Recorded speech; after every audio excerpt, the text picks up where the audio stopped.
Hi, I'm Peggy Muriner with Pair Up Systems, today with Hudson Bell from Babysitting Austin. Hudson, tell us about how Babysitting Austin came to be.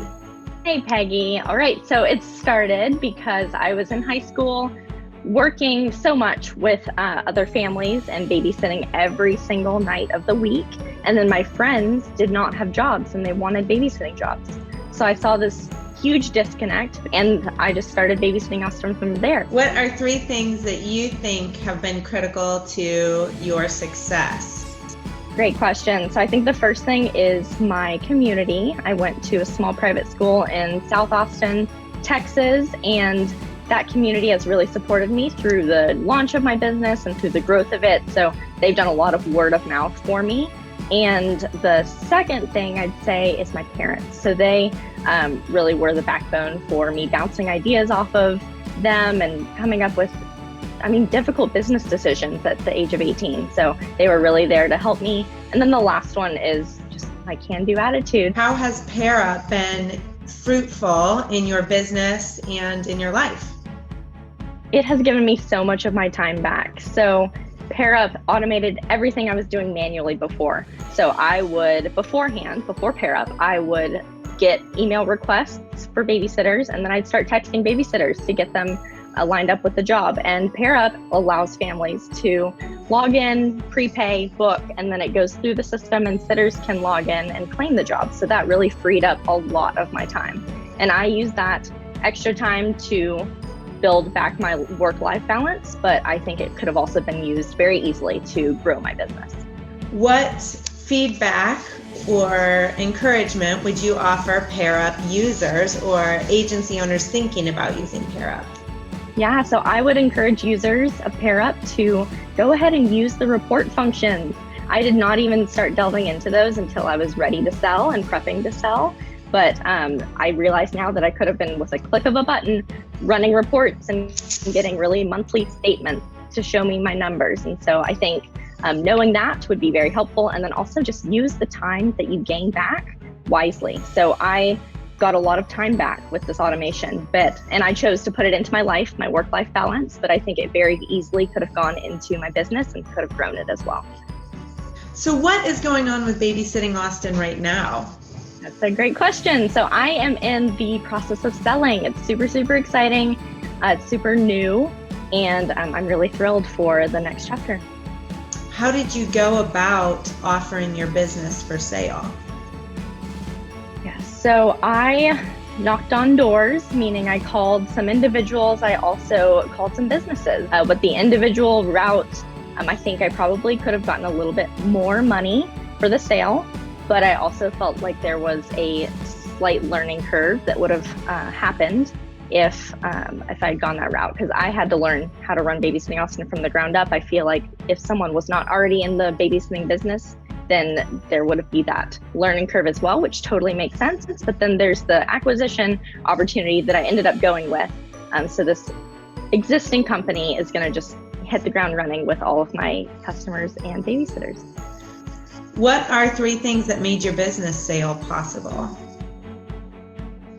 The first one is just having something to sell. Babysitting Austin has been profitable since day one, so I'm super, super lucky there. The second thing was just finding the very perfect buyer to buy my business. It needed to be seamless. It needed to be the right person. And the third one was just crazily, it was just timing. Everything lined up into place once the ball started moving. Has Pair Up assisted in the business sale? Absolutely. So Pair Up allows users to pull reports very easily with the click of a button. And that's really helped me in the process of the sale. I was able to just run a report and show that to prospective buyers. How long were you prepping Babysitting Austin for sale?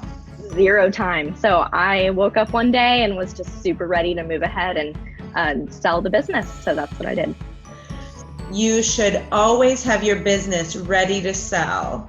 And part of that is that you have your financial information in order, and that you have all of your systems in place and documented. I didn't do it on purpose, but I just kept the financials clean and had all of my stuff in order, which really helped me do the sale quickly.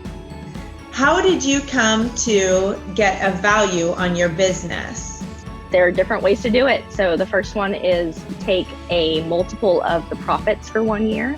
Another way to do it is the multiple for revenue.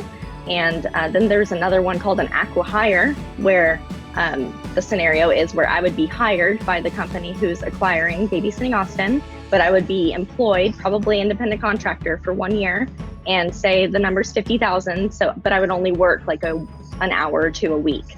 And that would be for a year, for 6 months or whatever. And after that time frame, Babysitting Austin, it belongs to that company. So we went with the profit. We did a multiple of that. There's also a bonus for the next 6 months tied to how well the other company is doing at that time. So the buyers offered that. Actually, it's just to keep me looped in for the next 6 months and really just keep pushing families and sitters to them and to help them grow. How have you felt in this sale process? Bittersweet, sad, happy, all of the above. It's exciting, but it's also sad to see Babysitting Austin move on to a different mama. And also the name is going to change as well with the acquisition. Did you feel vulnerable or overwhelmed? And did that give you pause and think about stepping out of the sale process? I don't think it was going to stop me from moving ahead, but I did feel like the playing field was maybe not as even as I had thought it was after talking to this prospective company. It's 2 very strong women, and here I am, just one person. So just the numbers game, 1 to 2, just felt a little bit uneven. What will you be doing next? Next is graduating. So I'm graduating with a BBA in management from Texas State University, and I'm getting a concentration in entrepreneurship, pretty perfect. And the next thing after graduating is just to pursue real estate. Do you have any words of wisdom for other business owners that are thinking about transitioning and one chapter is closing while another one is opening? I think really just follow your gut. I was really wishy-washy for a while about if I even wanted to sell Babysitting Austin, but deep down in my heart, I knew it was the right thing to move on. And then I woke up one day and was just ready. So I think it probably I needed to take that process, but it was just go with my gut from the beginning. Wonderful. Thank you so much for your time, Hudson. What you have done has been so impressive. I'm excited for what life has in store for you next. Congratulations. Thanks, Peggy.